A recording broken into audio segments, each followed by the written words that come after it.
ৰাজ্যখনৰ এক ঐতিহাসিক সম্পদ হ'ল পিঠাগুৰি দৌল।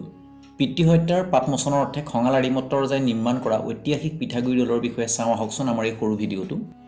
ৰজা আৰিমত্তই কেতিয়া এই পিঠাগুৰি দৌল নিৰ্মাণ কৰিছিল তাৰ আঁৰৰ কথাহে শিহৰণকাৰী। জামুগুৰিহাটৰ কুসুমতলাত আজিও আৰিমত্ত ৰজাৰ পিতৃহত্যাৰ সাক্ষীৰূপে থিয় দি আছে ঐতিহাসিক সম্পদ এই পিঠাগুৰি দৌল।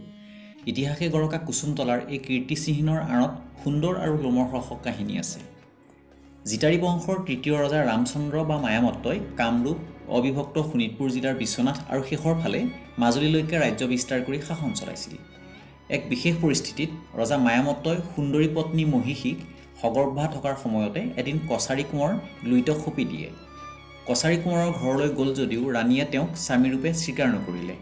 এই মহিষীৰ ঔৰসতে আৰিমত্তৰ জন্ম হয়। অপমানিত মহিষীয়ে আত্মঅভিমানত পুত্ৰ আৰিমত্তক পিতৃৰ প্ৰকৃত পৰিচয় দিয়া নাছিল। পৰৱৰ্তী সময়ত কছাৰী ৰাজ্যৰ ৰজা হৈ আৰিমত্তই এদিন মায়ামত্ত ৰজাক বধ কৰিছিল। পিতৃবধৰ পাপমোচনৰ হেতু প্ৰজাবৰ্গৰ পৰা পিঠাগুৰি মাগি আনি এই পিঠাগুৰি দৌল নিৰ্মাণ কৰিছিল বুলি উল্লেখ পোৱা যায়। অন্যহাতে শত্ৰুৰ গতিবিধি দূৰৰ পৰা নিৰীক্ষণ কৰিবলৈ আহোম সৈন্যই কুসুমতলা বৰীত টিলা সদৃশ মাটিৰ ওখ ঢিপ বনাইছিল।